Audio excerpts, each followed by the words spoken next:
Can Ferrari afford another year without titles, if it means losing Charles Leclerc? The Monegasque has had enough. Today we'll discover why the car that promised to be the ultimate weapon against McLaren and Red Bull is failing miserably from within. When the 2024 season ended, the atmosphere at Maranello was one of subdued expectation. Ferrari had proven, after more than a decade of ups and downs, that it could once again be a legitimate contender. Not just because of the results. Finishing just 14 points behind McLaren in the Constructors' Championship was a feat that, beneath the surface, showed improvements in all key areas. Frédéric Vasseur's management had begun to consolidate a more robust technical structure, more disciplined in the pits, and with more fluid communication between the track engineers and the factory. The commitment to a gradual evolution of the SF-25, rather than a complete revolution, seemed to make sense. The car was competitive, yes, but above all, predictable, a rarity in Ferrari's recent history. The promise of the SF-25 was based on the desire to turn that consistency into dominance. Over the winter, multiple technical reports leaked suggesting the new car would incorporate cutting-edge aerodynamic solutions. The floor was redesigned with greater emphasis on controlling lateral airflow. Chassis rigidity was increased to optimize the performance of the entire aerodynamic package, and new adaptive suspension systems developed in collaboration with Magneti Marelli were introduced. All of this focused on a very clear premise: giving their drivers a tool capable of maximizing every stint, every corner, in any conditions. Confidence was such that even the drivers began the year with a radically different approach than in previous seasons. Leclerc, always measured, spoke confidently that this year's title was a realistic goal. His body language in pre-season interviews denoted conviction. Not hope. Conviction. Ferrari had reached a point where it was no longer enough to get close. They had to win. At Maranello, the simulators showed the SF-25 was on par with McLaren and Mercedes on almost every circuit, and in certain configurations even ahead. Pre-season testing in Bahrain reinforced this narrative. Although the overall times weren't dazzling, the car showed consistency on long runs and contained tire degradation. Leclerc completed more than 200 laps without major incident, and paddock talk pointed to a Ferrari that had finally overcome its Achilles heel: unpredictability. Optimism was so strong that some Italian media outlets were already talking about the redemption car. But as would soon be discovered, Formula One is adept at disguising fragility with promises of reliability. And what seemed to be the start of Ferrari's year was actually the prelude to a new storm. 5 races have been enough for the hopes of Maranello to turn into a source of constant frustration. Ferrari, which had promised to consolidate its return to the elite, finds itself caught in a technical storm from which it doesn't seem to know how to escape.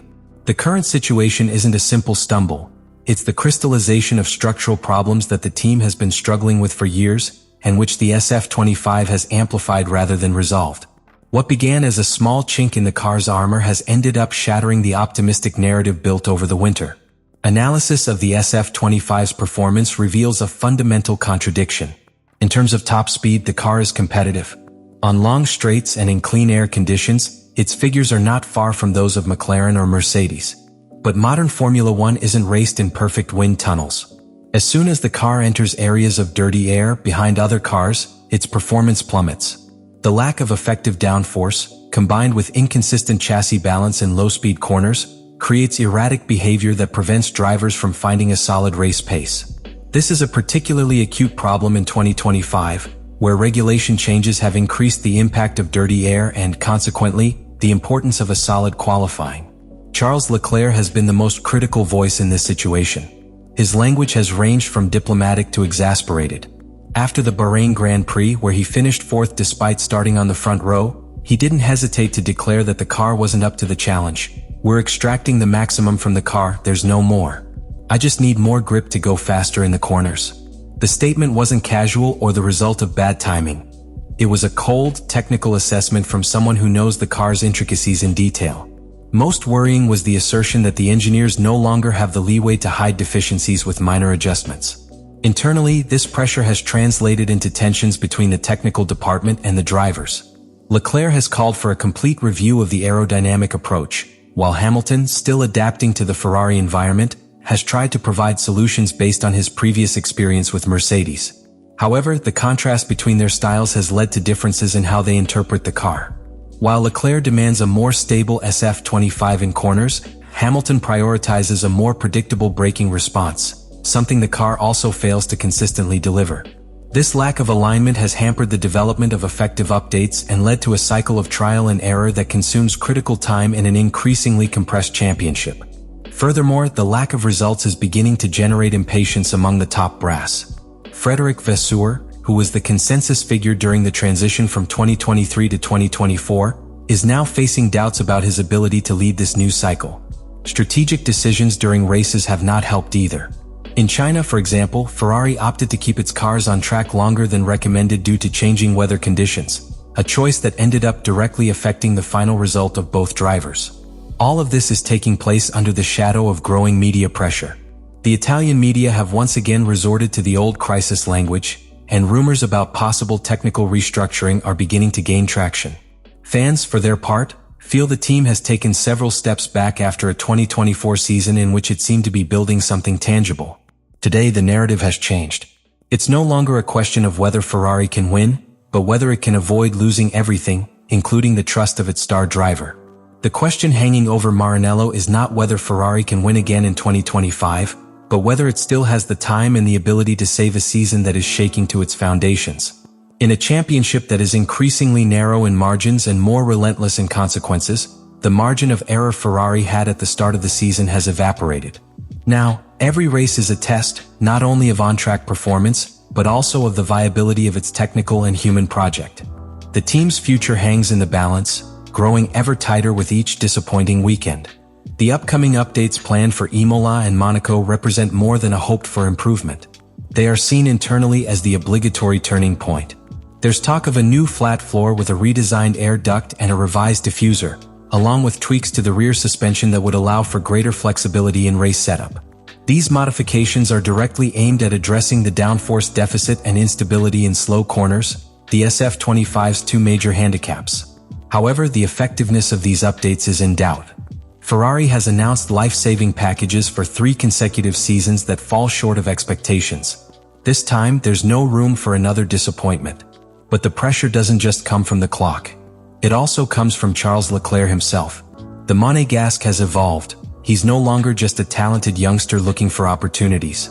He's a mature driver with championship-winning stats and a name in the paddock. His post-race remarks have taken on an increasingly personal, almost intimate tone. "I'm giving everything I have, but that's not enough anymore. We can't continue like this." It's not simply a technical critique. It's a warning. The question everyone in the paddock is asking is whether Leclerc is starting to pave the way for an exit. And the truth is, it can't be ruled out. With teams like Mercedes keeping a close eye on the matter, knowing Hamilton won't be in F1 for many more years, and with Leclerc himself still without a contract extension beyond 2026, the stage is ripe for a bombshell in the driver market. Ferrari, meanwhile, faces the reality that it could not only be without its star driver, but also with an outdated car and a once-again defeatist narrative. Lewis Hamilton, for his part, is trying to bring calm and a long-term vision. His presence in the team was in part a symbolic commitment to a new era, a change of mentality. But the Briton also faces the challenge of reconfiguring himself within a team that has yet to prove itself at his competitive level. If the improvements don't arrive or don't work, the Hamilton-Ferrari experiment risks becoming a sour note in his legendary career. Beyond the immediate result, what's at stake is Ferrari's identity. Can the sport's most historic team adapt to modern times, to an F1 where mistakes are paid for in points and institutional trust? Or will it continue to be a victim of its own unfulfilled promises, trapped in a cycle of expectations that never materialize? This is the defining moment. Ferrari has 2 paths. Either it finds a way to correct its technical course and reconnect with its drivers, or it prepares for a breakup that could mark the beginning of another dark era. The difference between one thing and another can literally be a matter of a few tenths of a second per lap. The 2025 Formula One season isn't simply offering a new fight for the championship. It's brutally exposing the limits of long-term projects that don't evolve at the same speed as the competition. Ferrari, which just a few months ago was celebrating one of its most consistent campaigns in years, now finds itself in a position of total vulnerability. The SF-25 was supposed to be the bridge between a promising past and a dominant future. Instead, it has exposed how fragile that transition is when it's not accompanied by firm strategic decisions, impeccable technical execution, and above all, a clear vision. But beyond what happens inside the Ferrari garage, what's at stake is much deeper. It's the credibility of a team that represents more than just speed. Ferrari symbolizes passion, excellence, and history. Every disappointing season isn't just a sporting setback. It's a blow to the very essence of what it means to race with the prancing horse. And for the fans who have endured year after year with renewed hope, this start to the season is a painful reminder that greatness isn't sustained by tradition, but by results. That's why this year won't be remembered solely for its victories or defeats on the track. It will be remembered for the decisions made from the offices at Maranello to the mid-race radio messages. Because every second that passes without a solution is 1 second closer to losing Charles Leclerc. And it's not just about losing a fast driver, but one of the last true believers in the Ferrari mystique. A competitor who has given everything and asked for only one thing in return: a car capable of living up to his ambitions. Now I want to know your opinion. Do you think Ferrari still has the capacity to turn this situation around, or is it already too late? Is it fair for Leclerc to push so hard, or should he show more patience with the team that has given him the opportunity to shine in F1? And you, as a fan, do you still believe in this project, or do you feel like we've seen this script too many times?